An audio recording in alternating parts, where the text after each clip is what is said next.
Hello friends, आज हम आप लोगों को सीटेट एसएसटी के प्रीवियस ईयर क्वेश्चन कराने जा रहा हूं, जो कि हर एक एग्ज़ाम के लिए बहुत ही महत्वपूर्ण होता है। तो आइए देखते हैं पहला क्वेश्चन। निम्न कथनों पर विचार कीजिए। ईसा मसीह के जन्म के पूर्व सभी तिथियों को बिफोर क्राइस्ट के नाम से जानी जाती है। दूसरा है, ईसा मसीह के जन्म के बाद की तिथि को एनो डोमिनी के रूप में जानी जाती है। जैसे देखिए, ईसा मसीह का जन्म 500 ईसा पूर्व हुआ था। ईसा मसीह के पूर्व के काल को बीसी कहते हैं और ईसा मसीह के जन्म के बाद के समय को एडी कहते हैं। जैसे 2012 एडी कहलाएगा, जैसे 2022 एडी कहलाएगा।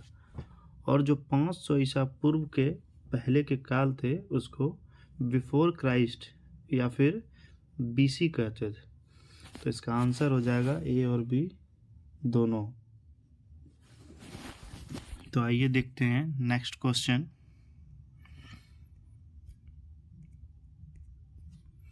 दूसरा है, निम्न कथनों पर विचार कीजिए। मुद्रा राक्षस के रचयिता विशाख दत्त हैं। दूसरा है, मालविकाग्निमित्रम का लेखन कालिदास के द्वारा किया गया था। उपरोक्त कथनों में से कौन सा असत्य है? तो मुद्रा राक्षस के रचयिता विशाख दत्त थे, सही है। मालविकाग्निमित्रम का लेखन कालिदास ने किया था, ये भी सही है। तो उपरोक्त कथनों में कौन सा असत्य है? ना तो ए ना तो इसका आंसर हो जाएगा 3 नंबर, ना तो ए और ना ही बी। तो इसका आंसर होगा सी नंबर। कालिदास ने और भी बहुत सारी पुस्तकें लिखी हैं, जैसे मेघदूतम, अभिज्ञान शाकुंतलम, रघुवंशम। ये सब कालिदास की कृतियां हैं, उन्होंने ही लिखी है। तो इसका आंसर हो जाएगा 3 नंबर, ना तो एक और ना ही बी। आइए नेक्स्ट क्वेश्चन देखते हैं। निम्न में से कौन एशियाटिक सोसाइटी ऑफ बंगाल का संस्थापक था? तो इसका आंसर हो जाएगा William Jones. Asiatic Society of Bengal का संस्थापक विलियम जोन्स था। तो आइए देखते हैं नेक्स्ट क्वेश्चन। 19वीं शताब्दी के मध्य में ब्रिटिश इतिहासकारों ने भारत के इतिहास को 3 कालों में विभाजित किया: हिंदू भारत, मुस्लिम भारत और ब्रिटिश भारत।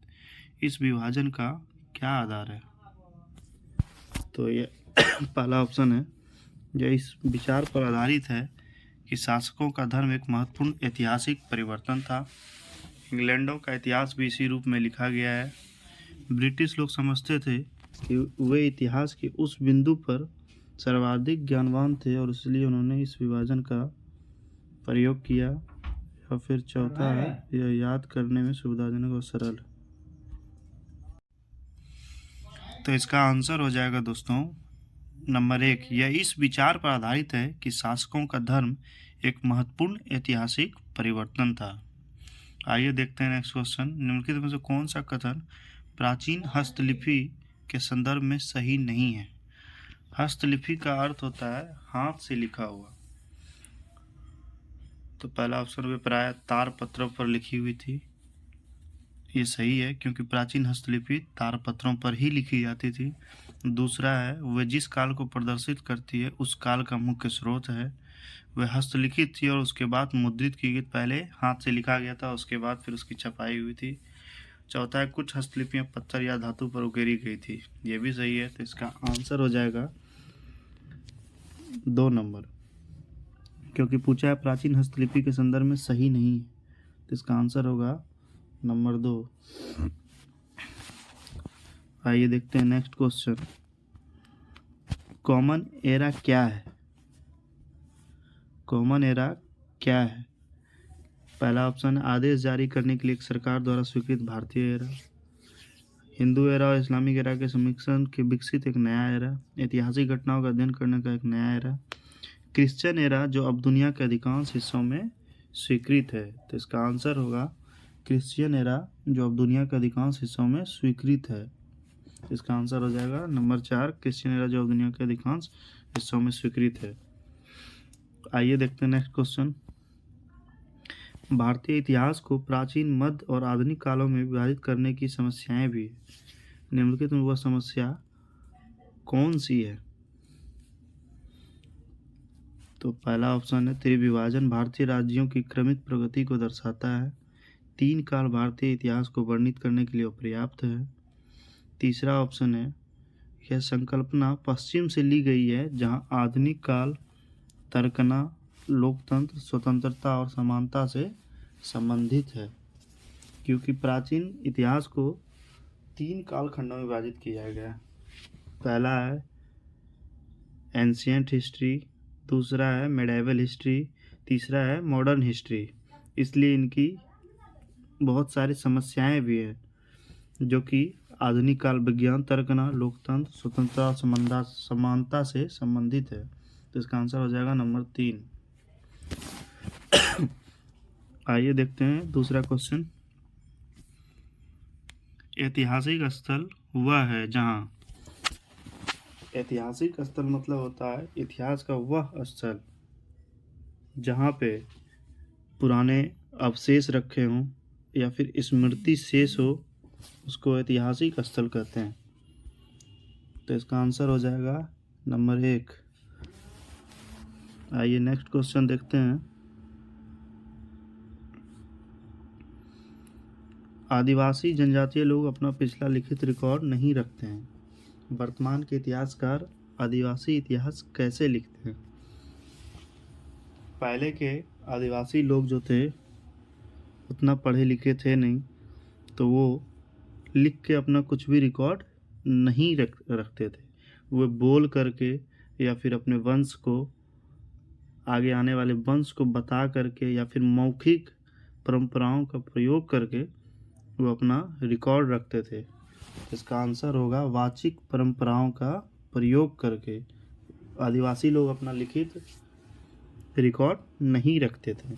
तो इसका आंसर होगा नंबर 4, वाचिक परंपराओं का प्रयोग करके।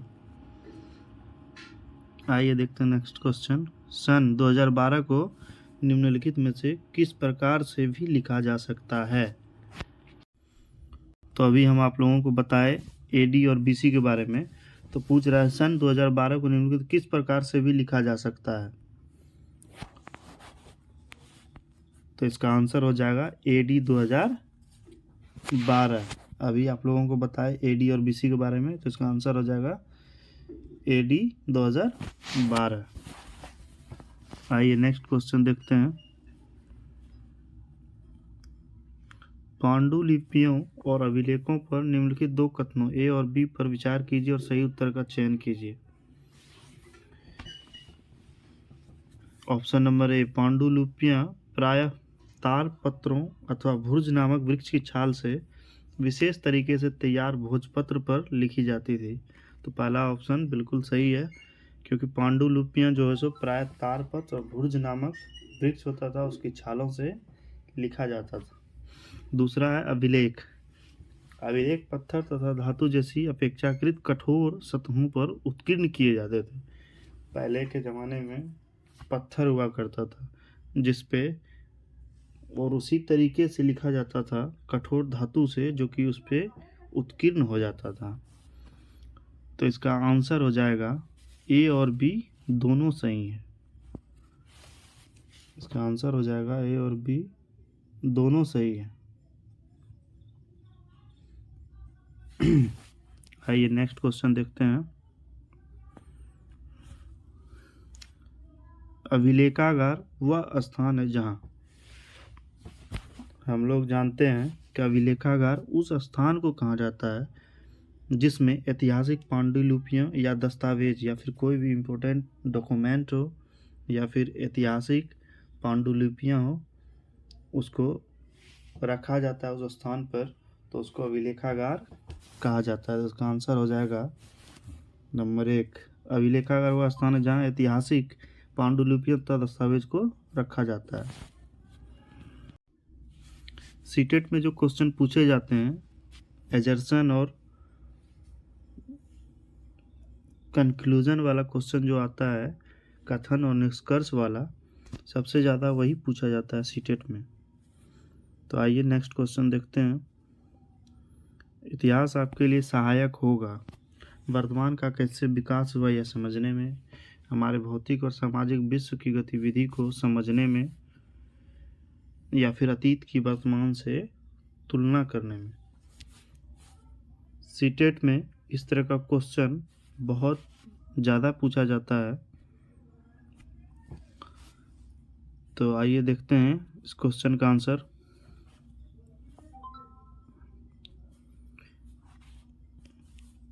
इतिहास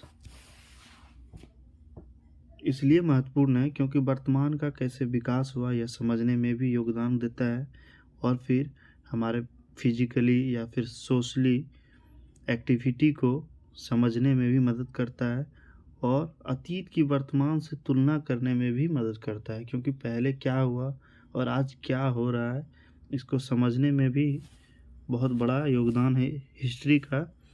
इसलिए इसका आंसर हो जाएगा ए, बी और सी तीनों। आइए नेक्स्ट क्वेश्चन देखते हैं। निम्नलिखित में से किस गवर्नर जनरल ने फैसला किया कि बहादुर शाह जफर आखिरी मुगल सम्राट होंगे और उनकी मृत्यु के बाद किसी भी वंशज को शासक के रूप में पहचाना नहीं जाएगा? तो यह लॉर्ड कैनिंग ने कहा था कि बहादुर शाह जफर आखिरी मुगल सम्राट होंगे और उनकी मृत्यु के बाद किसी भी वंशज को शासक के रूप में पहचाना नहीं जाएगा।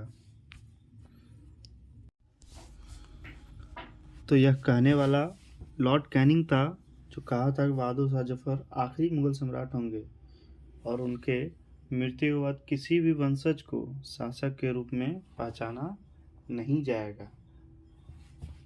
तो इसका आंसर हो जाएगा लॉर्ड कैनिंग।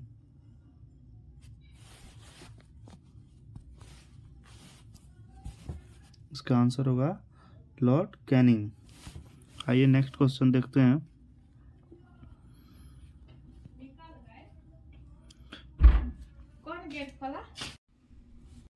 कानपुर के किस शासक ने खुद को पेशवा कहा?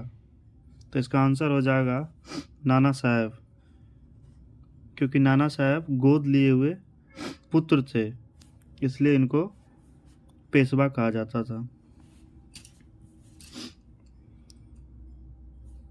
कानपुर के किस शासक ने खुद को पेशवा कहा? तो इसका आंसर हो जाएगा नाना साहब, क्योंकि ये गोद लिए हुए बेटे थे। ठीक है दोस्तों, फिर नेक्स्ट क्लास में मिलते हैं आप लोगों से। Thank you.